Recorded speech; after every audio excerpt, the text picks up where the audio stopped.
How to make a background image transparent in Google Slides.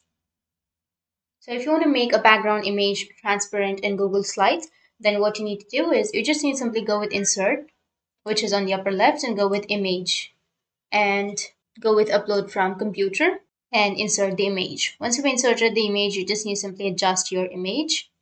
Once you've adjusted, you can either enlarge it, and after that just go with format and click on format options so that you'll get the format options right here. And once you have the format options, what you need to do is just simply go with adjustments, and you need to adjust the opacity of the image. And once you've adjusted, now if you want to edit the text, which is right here, then what you need to do, go with arrange and click on order and go with send backwards, and you will have your text, so you can simply edit your text. So that's it. That's how you can make a background image transparent in Google Slides.